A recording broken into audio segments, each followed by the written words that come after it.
In the grand theatre of Test cricket, there are innings that define not just the course of a match, but leave an indelible mark on its narrative. Travis Head's spectacular 140 off 141 balls in the ongoing Test against India is one such innings, a whirlwind of dominance and intent that turned the tide squarely in Australia's favour. His performance exemplifies the impact a single player can have when skill, strategy and audacity combine seamlessly. Heading into the second Test, Australia was under pressure. A comprehensive defeat in the first Test had raised questions about their batting fragility and ability to handle India's potent attack. When Head walked in, Australia was far from commanding the game. Positioned at a delicate 91 for 2, the situation required a partnership and a batter willing to dictate terms against a confident Indian bowling lineup. Enter Travis Head, a player known for his aggressive approach and ability to counterpunch under pressure. From the moment Head took guard, he exuded intent. He was not content to merely survive, he sought to dominate. The brilliance of his innings lay not just in its pace but in its adaptability. Against Jasprit Bumrah and Mohammad Siraj, who were extracting movement and bounce, Head countered with assertive stroke play, placing the onus back on the bowlers.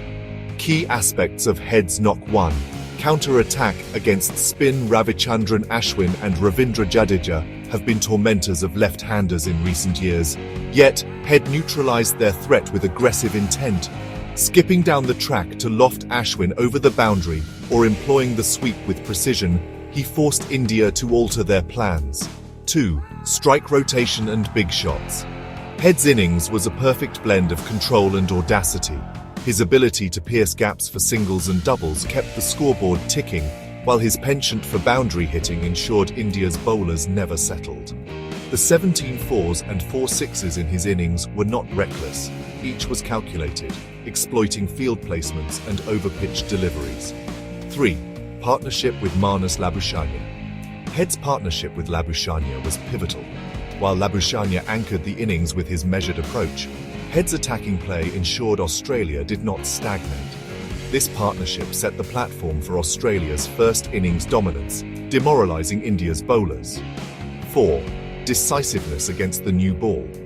As India took the second new ball, hopes of a breakthrough loomed large. However, Head shifted gears, attacking with ferocity and clarity. His ability to score rapidly during this phase widened the gap between the teams, leaving India playing catch-up. What made Head's innings truly remarkable was its psychological impact. By attacking relentlessly, he wrested control from India.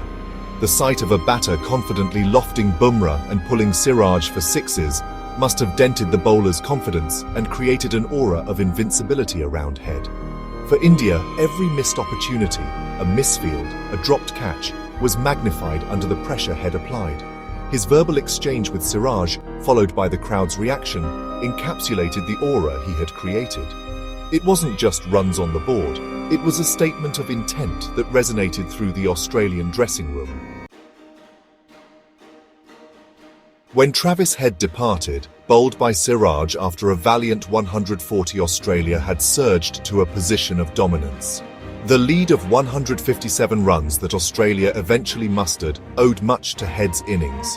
It not only set up a formidable first innings total, but also ensured Australia had momentum heading into the next phase. From a team perspective, his innings allowed the bowlers to attack with confidence, knowing they had runs to defend. For India, chasing down the lead or even making Australia bat again became an uphill task, a direct consequence of Head's brilliance.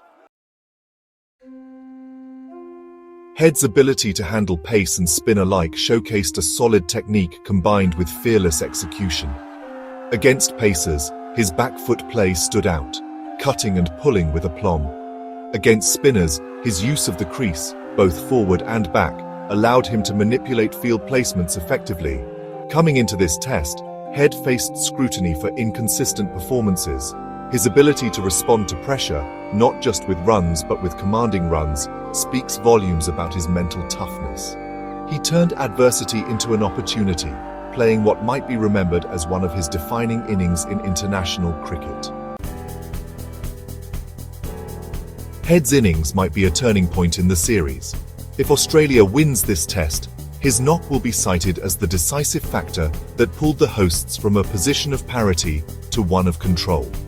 While Pat Cummins is the official captain, Head's innings was a leadership effort in its own right. It inspired his teammates, set an example for counter-attacking cricket, and provided the perfect blueprint for batting under pressure. The knock reaffirms Australia's depth and resilience. Having been battered in the first test, a commanding performance like this, led by Head, is a timely reminder of the team's ability to bounce back. Travis Head's 140 wasn't just a personal triumph, it was a team-defining effort. It altered the course of this test match, possibly the series, and underscored his value to Australian cricket. Beyond the runs, it was a lesson in how to seize the moment and dictate terms in a game that often rewards those who dare. For Indian fans, Head's innings is a reminder of how quickly a game can change in Test cricket. For cricket enthusiasts, it's a knock to savour, a blend of aggression, skill, and sheer willpower that left an indelible mark on this Test match.